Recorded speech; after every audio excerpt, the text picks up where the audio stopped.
ہمارے چینل کو سبسکرائب کریں اور زیادہ سے زیادہ شیئر کریں۔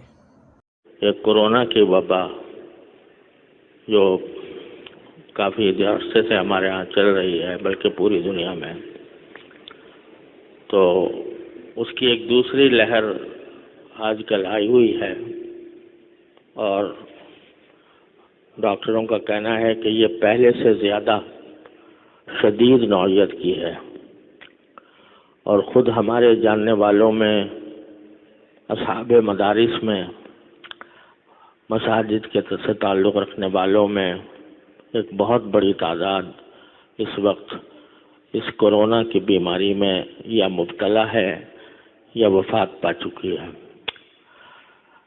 اس وقت مجھے ہمارے بہت ہی محسن ڈاکٹر ہیں، ڈاکٹر عبدالباسط صاحب، جو بقائی اسپتال کے ذمہ دار ہیں اور تبلیغ کے نمایاں ساتھیوں میں سے ہیں، اور بہت متدین ہیں۔ دارالعلوم میں بھی انہوں نے دور حدیث کیا ہے، اور خاص طور پر شکر کے امراض کے ماہر ہیں، دنیا بھر میں ان کا نام ہے۔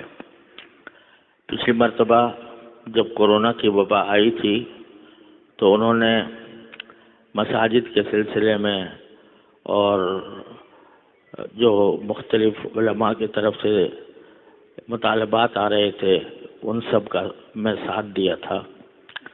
اس وقت مجھے ان کا ایک پیغام موصول ہوا ہے جس میں انہوں نے کہا ہے کہ اس وقت کورونا کی وبا قابو سے باہر ہو رہی ہے، اور صورتحال یہ ہے کہ کسی بھی ہسپتال میں کوئی ایک جگہ بھی، کسی ایک مریض کے لیے بھی جگہ خالی نہیں ہے، اور جو مریض آ رہے ہیں وہ باہر پڑے ہوئے ہیں۔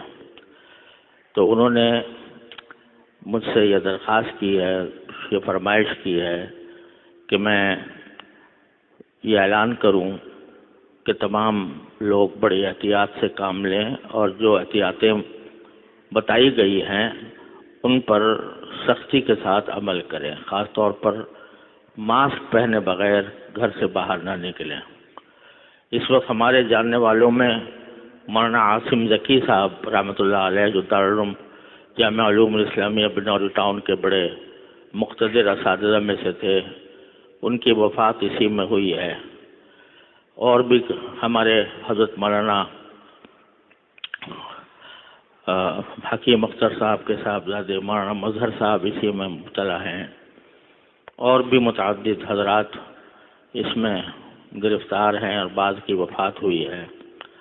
تو ایسی وبا کی حالت میں اس میں کیا تکلف اور کیا پریشانی ہے کہ ہم ان ہدایات کی پابندی کریں کہ ماسک کے بغیر جمع نہ ہوں، خاص طور سے جہاں پر اجتماع ہوتا ہے، مساجد میں، مدارس میں۔ مفتی عبدالرحیم صاحب کا میرے پاس پیغام آیا ہے، جو جامعۃ الرشید کے معتمم ہیں۔ انہوں نے بڑے دردمندانہ انداز میں وہ واقعات گنائے ہیں جن میں ہمارے تعلق والوں میں، یہ تبلیغ والوں میں یہ بیماری پھیلی ہوئی ہے اور بہت ہی موت و حیات کی کشمکش میں ہے۔ یہ بھی سمجھ لینا چاہیے کہ بیماری کے اس کے 3 درجات ہوتے ہیں۔ ایک درجہ ایسا ہوتا ہے کہ جس میں صرف کھانسی نزلہ ہی ہوتا ہے، اس کے علاوہ کوئی اور بھی تکلیف نہیں ہوتی، اللہ تعالیٰ کے فضل و کرم سے وہ جلدی ختم ہو جاتا ہے۔ اور دوسرا درجہ وہ ہوتا ہے جس میں سانس رکنا کے اندر رکاوٹ پیدا ہو جاتی ہے، یہ خطرے کی علامت ہے۔ اور جن لوگوں کو یہ تکلیف ہوئی ہے، میں خود جانتا ہوں کہ انہوں نے کہتے ہیں کہ ہمیں اپنی زندگی میں کبھی ایسی اذیت نہیں ہوئی تھی۔ تو بعض اوقات وہ آکسیجن لگانے سے، دواؤں سے کچھ بہتری اس میں آ جاتی ہے، لیکن اگر وہ بڑھ جائے تو پھر آخری علاج اس کا وینٹیلیٹر ہے، اور وینٹیلیٹر آپ جانتے ہیں کہ وہ کوئی حقیقی علاج نہیں ہے، اسی میں بعض اوقات لوگوں کی موت واقع ہو جاتی ہے۔ کوئی اللہ کا بندہ ہے جو بچتا ہے، لیکن بچنے کے باوجود اس کی زندگی انتہائی کربناک رہتی ہے ایک عرصے دراز تک۔ تو یہ جو اس حقیقت کو جھٹلانا بہت ہی خود فریبی ہے کہ ہم یہ کہیں کہ یہ وبا نہیں ہے. وبا موجود ہے، اور یہ کہنا بھی کہ مدارس اور مساجد میں نہیں ہے یہ بھی غلط ہے. بہت سے مولانا مفتی عبدالرحیم صاحب کہتے ہیں کہ ہم نے 70 طلباء کو کورونا کی وجہ سے اپنے گھروں میں واپس بھیجا ہے. تو اس وجہ سے اللہ تعالیٰ نے ہمیں جہاں صبر کی تلقین فرمائی ہے وہاں احتیاط کا پہلو ہمیشہ مد نظر رکھنے کی بھی تلقین فرمائی ہے. لہذا احتیاط میں کوئی کسر نہیں اٹھا رکھنی چاہیے. اور ماسک پہننے میں کیا پریشانی ہے، کیا دشواری ہے؟ تو اب آئندہ نمازوں کے اندر جو کوئی آئے وہ ماسک پہن کر آئے اور بغیر ماسک کے مسجد کے اندر داخل نہ ہو. اسی طرح جہاں پر کئی اجتماعات ہوتے ہیں تو ان اجتماعات کے اندر بھی سب لوگ ماسک پہننے کا اہتمام کریں. اس کو معمولی بات نہ سمجھیں. اللہ تعالیٰ محفوظ رکھے.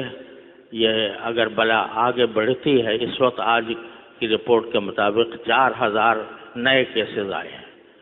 تو اور کراچی میں اموات کی تعداد بہت بڑھ گئی ہے. تو اگر یہ احتیاط نہ کی گئی، اللہ بچائے، اور وہ آگے بڑھتی ہے تو اس کے ہم سب مجرم ہوں گے.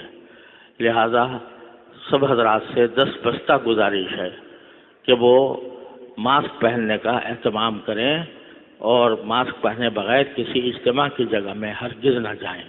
اللہ تبارک و تعالی ہم سب کو اس سے محفوظ رکھے، اور خاص طور سے جو بڑی عمر کے لوگ ہیں وہ خاص طور پر اس کا اہتمام زیادہ کریں.